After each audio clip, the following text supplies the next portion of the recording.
OG John AG here. Silver and gold are ripping, volatility is screaming, and the gap between East and West is turning into a fault line, not a crack.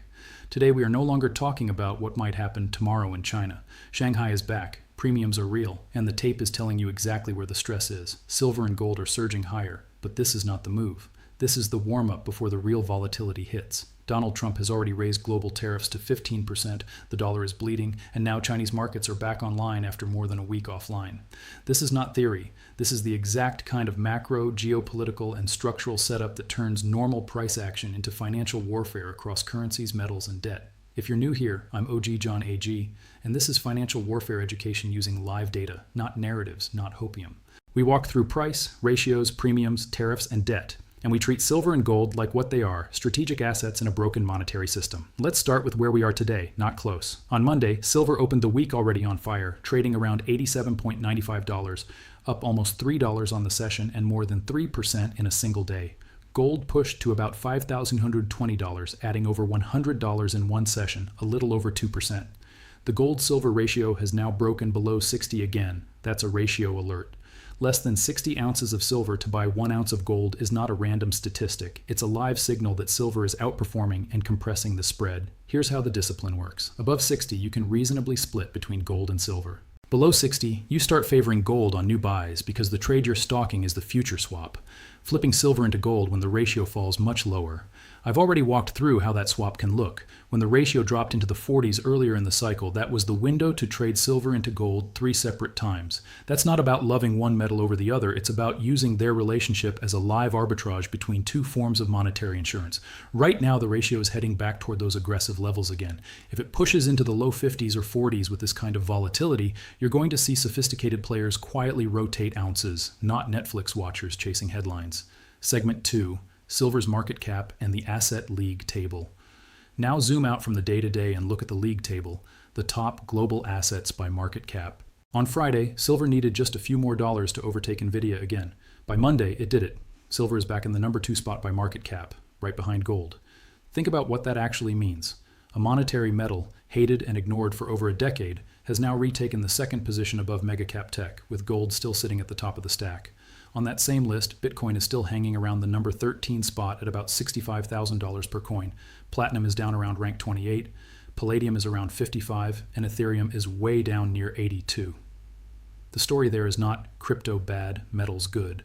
The story is that when the systemic pressure rises, real assets with no counterparty risk move up the league table and everything else plays musical chairs beneath them.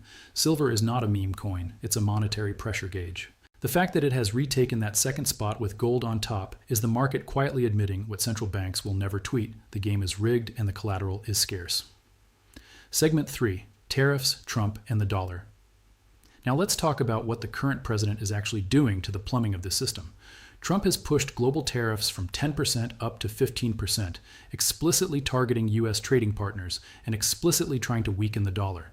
This isn't some hidden agenda, this is stated policy. And yes, it's working on the dollar index. The DXY is down hard, and each leg lower adds fuel to gold and silver because the world prices these metals in dollars. Trump even doubled down with a tweet warning that any country trying to play games with a Supreme Court decision or long-running trade imbalances will face much higher tariffs and worse. Translation: more tariff volatility, more currency volatility. More incentive for nations to hold real assets instead of dollar IOUs. Now, a crucial detail for metal stackers. The White House tariff fact sheet specifically carves out certain critical minerals and metals used in currency and bullion from these temporary import duties. That means gold, silver, platinum, and even the small palladium products the U.S. Mint pushes are not getting hit with these new tariffs. So while manufactured goods and consumer products get more expensive in dollar terms, the monetary metals are being left outside the tariff blast radius. The system is quietly telling you which assets are too strategic to tax in the middle of a currency war. If you're getting value from how we break this down, drop 3 words in the comments. OG John AG, Segment 4, China reopens, premiums, recycling, and shortage. Now we come to the heart of the current week. China is back from Lunar New Year, and the Shanghai Gold Exchange and Shanghai Futures Exchange are fully reopened. Pressure on silver was already redlining before they opened.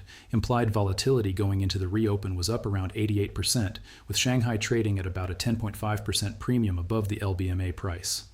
That is not some tiny arbitrage. That is the physical market in the East pricing silver as if it lives in a different universe than COMEX.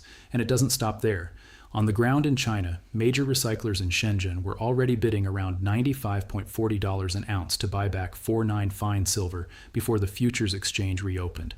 That bid was materially above the global benchmark price, which means real businesses that shred scrap and feed refineries think silver is worth more than the official screen is admitting. On the gold side, the story is even more extreme. Reports out of China show gold shops stopping sales and refunding prior contracts because they expect higher prices and refuse to honor previous deals. You do not cancel profitable, fully booked retail sales unless you are more afraid of being short physical gold than you are of upsetting your customers. One analyst even floated a scenario of $10,000 gold in this cycle, which would be roughly a double from where we're trading now. You can call that optimistic or insane, but you can't say Eastern behavior is normal when shops are refusing to sell and recyclers are bidding above spot. Segment 5, the gold-silver ratio. Roadmap, 250 to 400 silver? Now let's talk about the roadmap that has serious people looking at 3-digit silver as something more than a meme. One expert laid out a simple scenario. The decline in the gold-silver ratio that started in April 2025 could complete by around April 2026, returning to 2011-style levels around 30, or even lower. Plug some numbers into that. With gold at $7,500 and a 30.1 ratio, you get $250 silver. If gold pushes to 8,000 and the ratio compresses to 20, which we've seen historically in extreme stress regimes, silver is looking at $400. Even he calls that 400 scenario less realistic for this cycle, but not impossible. The point is not to anchor to the exact number. The point is to understand the geometry. Falling ratio plus rising gold, whereas nonlinear silver move. This is why I keep hammering the ratio. The GSR is like a pressure gauge on a boiler. You don't stare at the water, you stare at the dial that tells you when the system is near a breakout.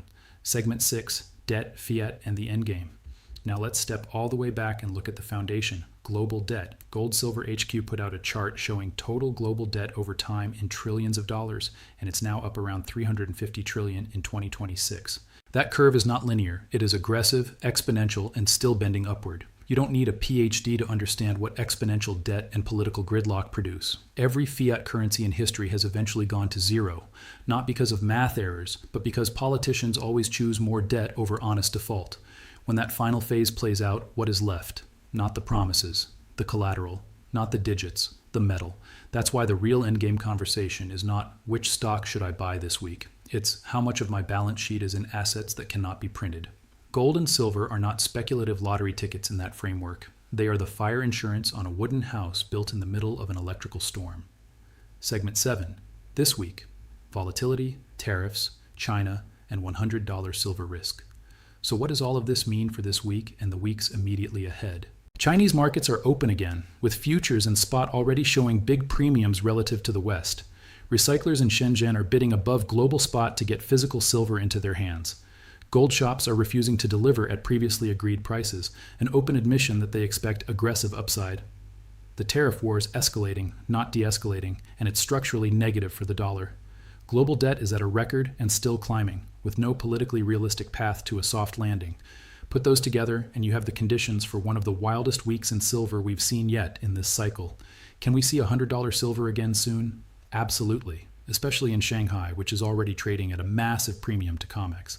Does that mean Western prices must instantly match Eastern prices? No. Just like I told you in earlier episodes, the divergence can widen, invert, snap back, or bleed out slowly. But it cannot grow forever in a world where arbitrage desks still remember how to count. What matters for you is not guessing the exact tick, it's reading the structure. Ratios falling, debt exploding, tariffs rising, physical shortages and premiums spreading. That's not a YouTube thumbnail, that's a live system-level stress test. Outro, discipline over drama. This is financial warfare education, not advice.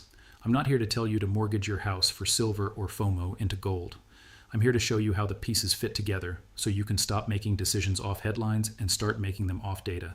Do your own due diligence, protect your capital, manage your emotions with the same discipline you bring to reading the tape. If you found value in this breakdown, let me know in the comments where you see precious metals going from here and drop OG John AG, so I know you're one of the few who actually watches to the end.